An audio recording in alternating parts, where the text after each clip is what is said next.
May 1942. Somewhere in the North Atlantic, a supply ship called the SS Empire Caribou takes a torpedo amidships at 3 in the morning. The crew has less than 4 minutes before she goes under. 41 men drown in water so cold it stops the heart before the lungs fill. She is not special. She is Tuesday. By the spring of 1942, German U-boats are sinking Allied ships faster than the shipyards of Britain and America can build new ones. In March alone, 273,000 tons of shipping vanishes beneath the Atlantic. In April, 430,000 tons. By June, the toll reaches 650,000 tons in a single month. Admirals on both sides of the Atlantic call it simply the crisis. The weapon supposed to stop them, the depth charge, has been in service since the First World War.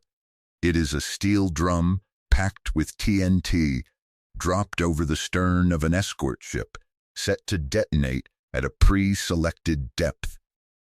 It is blunt. It is imprecise. It has one devastating flaw.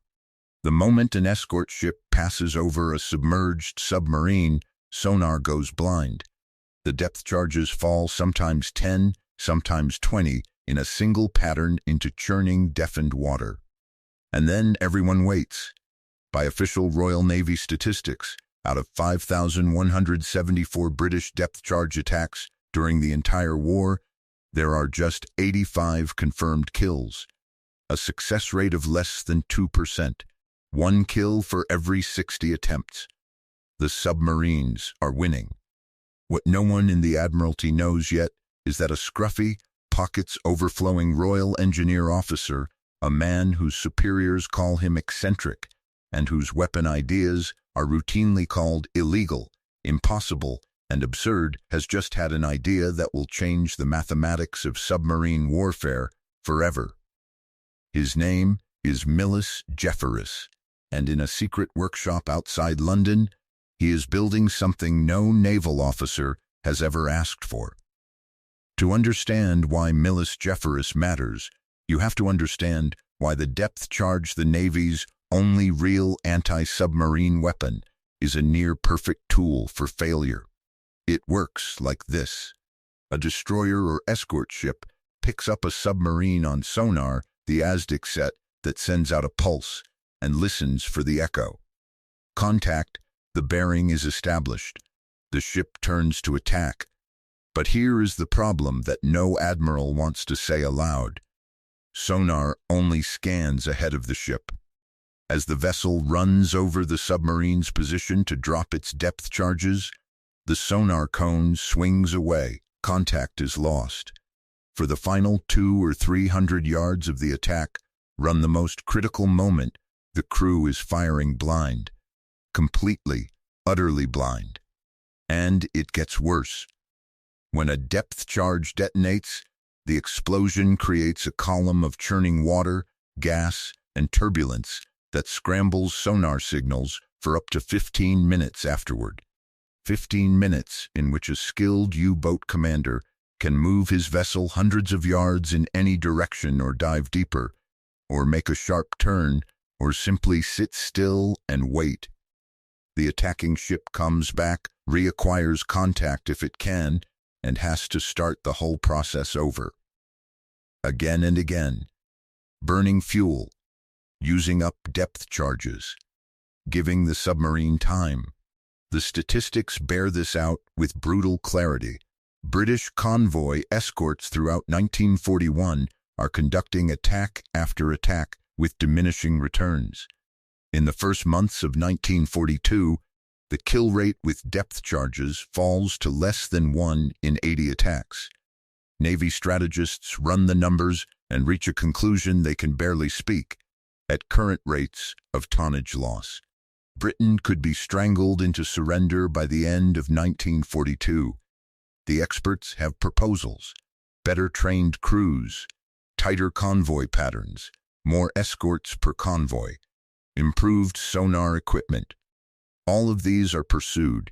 None of them fix the fundamental problem. The weapon that kills submarines requires you to lose contact with the submarine at the exact moment you fire it. At the Admiralty and the Ministry of Supply, the solution being debated is incremental.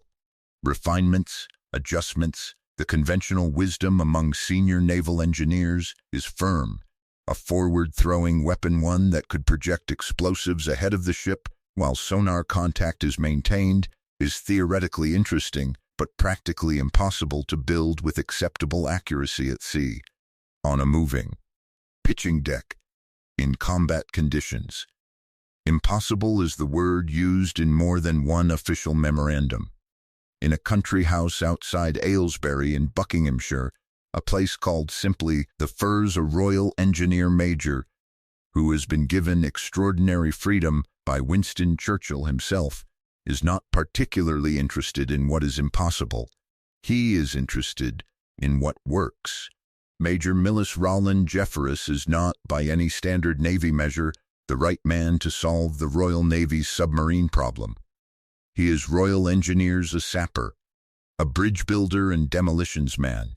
He has no formal naval training, no background in maritime weapons design. He has never served at sea. His expertise is in making things explode on land, sabotage devices, booby traps, the kind of irregular warfare contraptions that orthodox military men regard with deep suspicion. He has been described by colleagues as a man who wanders the corridors of his workshop with his pockets perpetually stuffed with wires, batteries, and detonators, a walking safety hazard, who generates ideas at a rate that alarms even his most tolerant superiors. His unit, MD1, the Ministry of Defense's most unusual department, has been nicknamed Winston Churchill's Toy Shop. The name is affectionate. It is also slightly mocking. The established weapons community at the Ministry of Supply regards Jefferis and his team as clever amateurs producing gadgets that real soldiers don't need. They have said so, on paper repeatedly. What those critics do not fully appreciate is that Jefferis and his team have already produced the Spigot, the infantry anti-tank weapon that will go on to serve in every theater of the war. They have produced limpet mines for sabotage operations. They have invented the sticky bomb. 26 different weapons systems will emerge from the Firs before the war ends. But in the autumn of 1941, Millis Jefferis turns his attention to the problem of submarines, not because anyone asks him to, but because the problem fascinates him. The existing forward-firing weapon being tested, the Fairley mortar, has just failed its sea trials. The principle, everyone agrees, is sound. The execution has collapsed. Jefferis picks up the failure report. He reads it carefully. He sets it down. And then, according to Major Stuart McCrae, his deputy, who will later write Winston Churchill's Toy Shop, Jefferis says something that sounds almost bored. The principle's correct. The engineering is wrong. We can fix the engineering. The Fairley mortar had tried to fire depth charges forward using a conventional barrel and shell configuration. Too heavy, too inaccurate. The recoil threatened to damage the ship's deck. It was, in the language of engineers, overcomplicated. Jefferis goes back to a simpler idea, the Spigot mortar, a design that dates to the infantry trench warfare of the First World War. Instead of a barrel into which a shell is loaded, a Spigot mortar works in reverse. A fixed steel spike, called a spigot, extends from the launcher. The projectile slips over the spike. When the charge fires, the projectile is thrown forward cleanly, without the weight or recoil of a conventional barrel.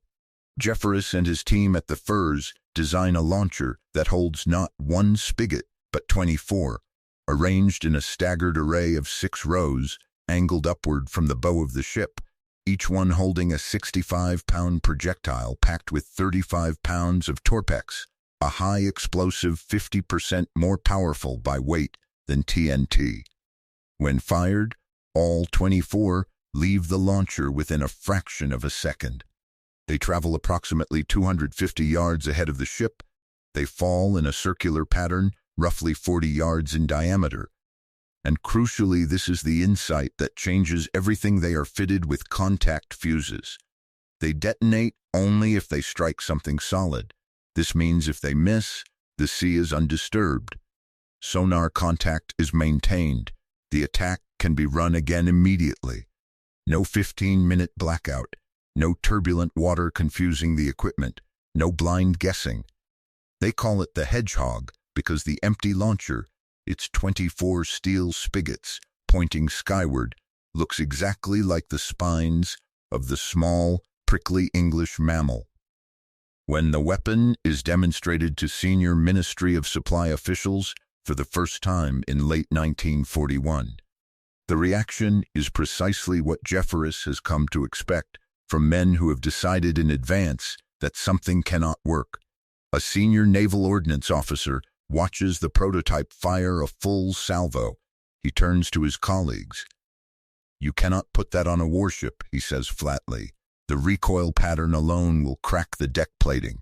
This is completely against naval safety regulations."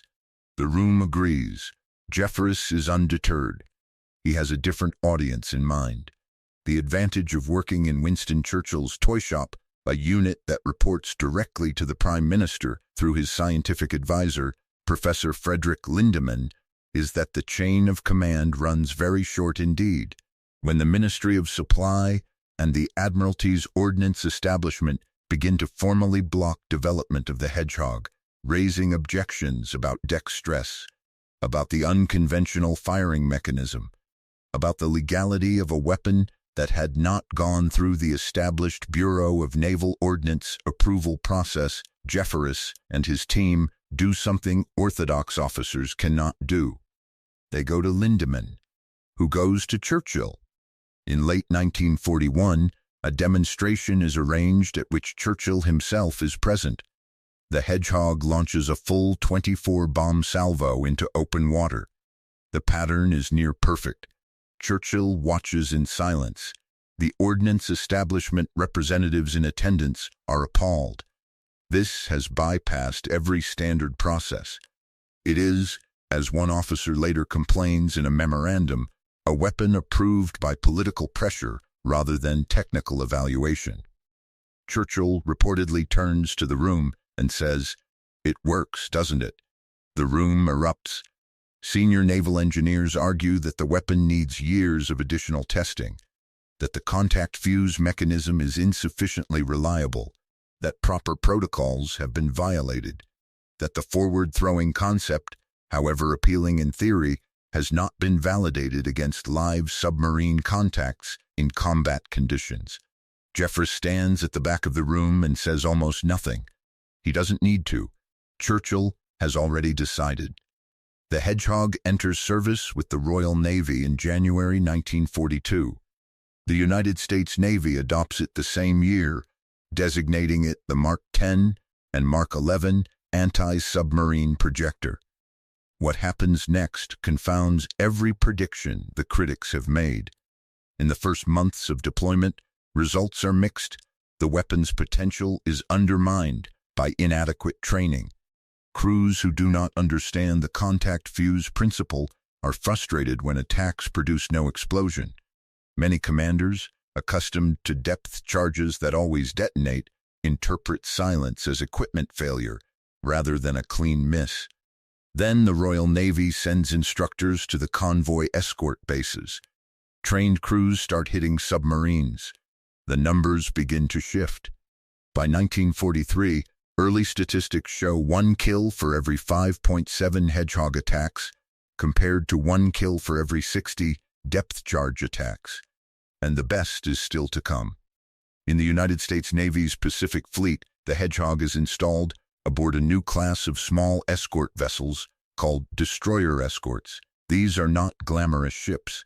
They are smaller than destroyers. They carry fewer guns.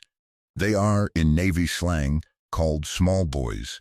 One of these small boys is the USS England, hull number DE 635. She is commissioned on December 10, 1943. She displaces 1,400 tons. Her crew numbers 186 men. She carries three 3-inch guns, a battery of anti-aircraft weapons, depth charges, and one 24-barrel Hedgehog mounted at her bow. Her executive officer is a 26-year-old lieutenant from Birmingham, Alabama, named John Williamson. Williamson is not a career naval officer. He is, by the assessment of the men who serve under him, something closer to a scientist with a uniform on. He is obsessive about data, about geometry, about the mathematics of convergence between a mortar salvo and a diving submarine.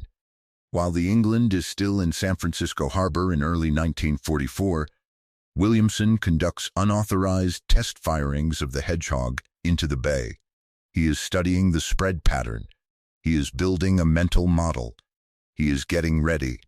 What John Williamson is about to do with the Hedgehog in the next 12 days will set a record that stands to this day, a record that no destroyer captain, no aircraft carrier, no submarine of any nation has ever broken.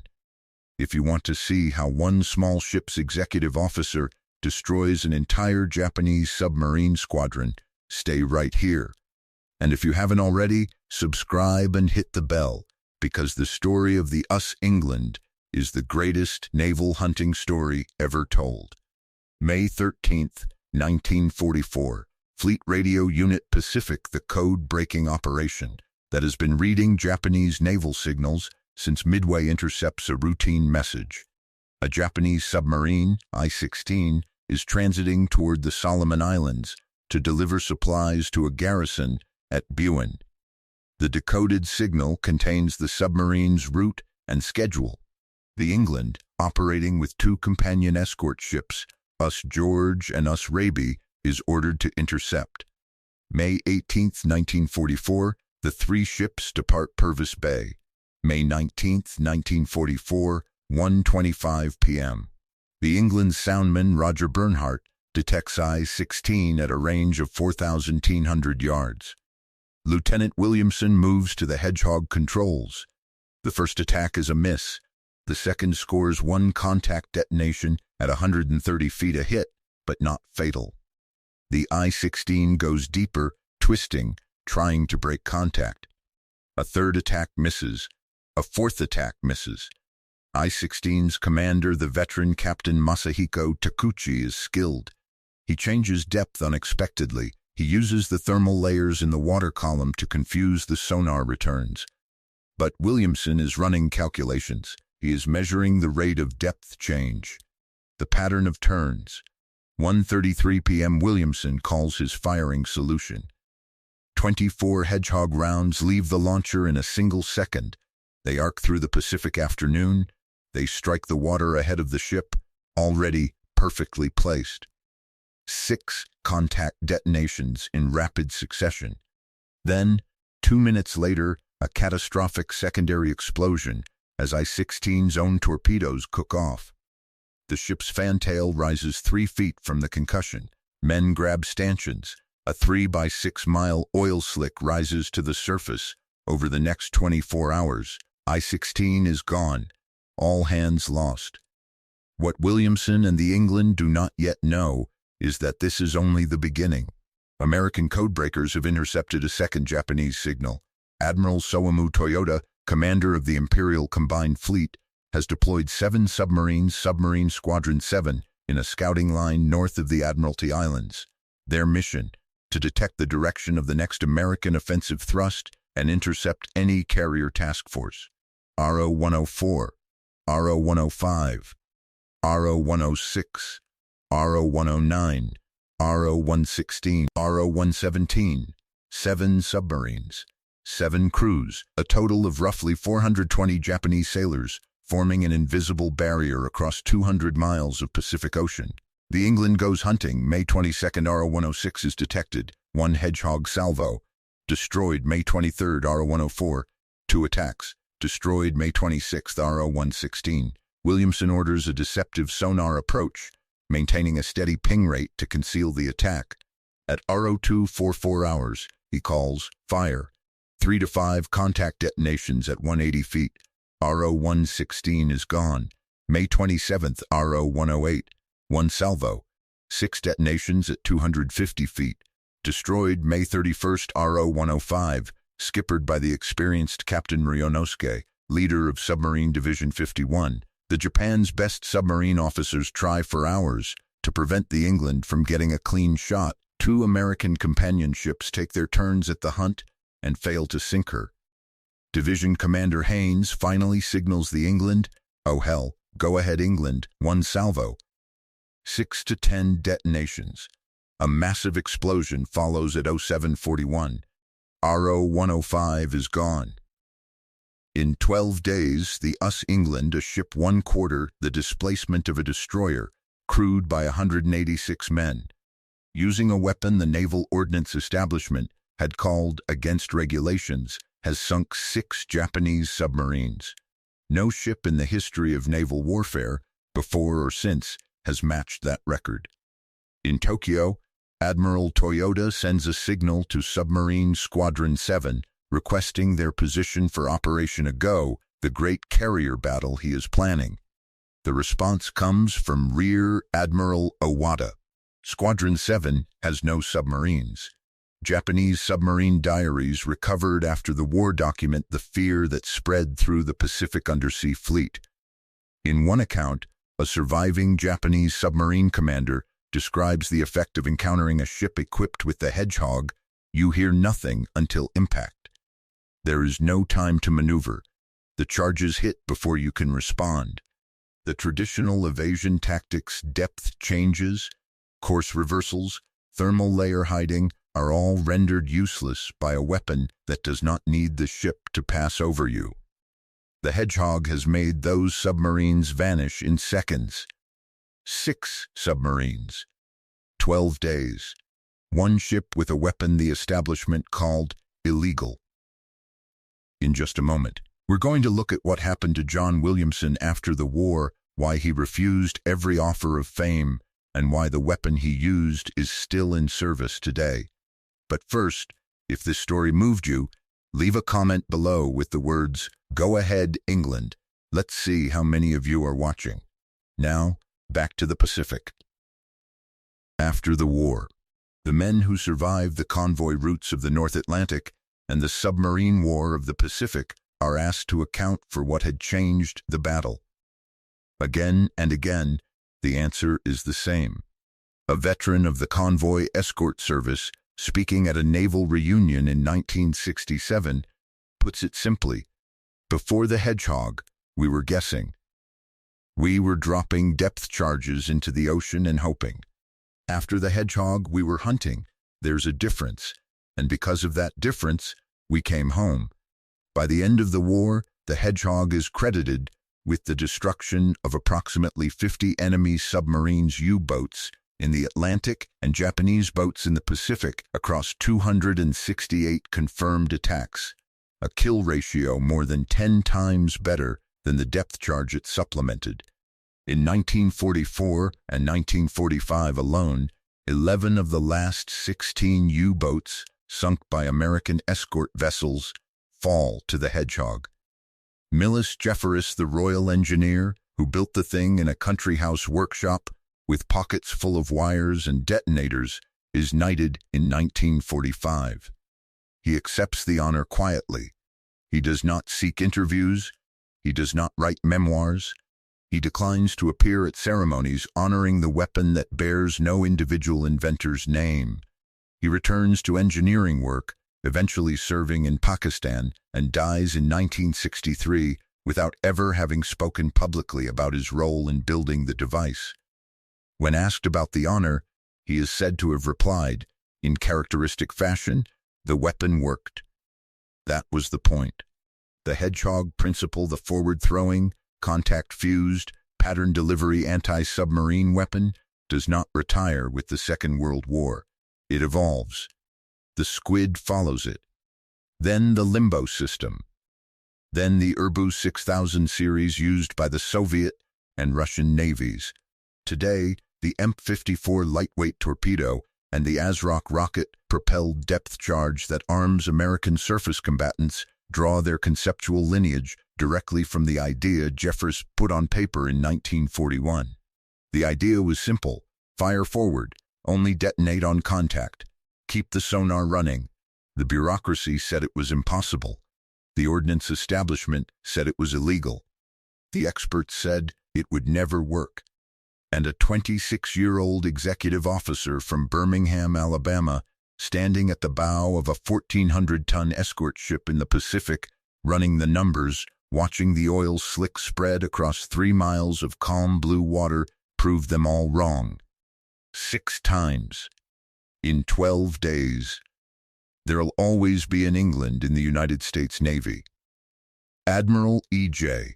King, Chief of Naval Operations, 1944.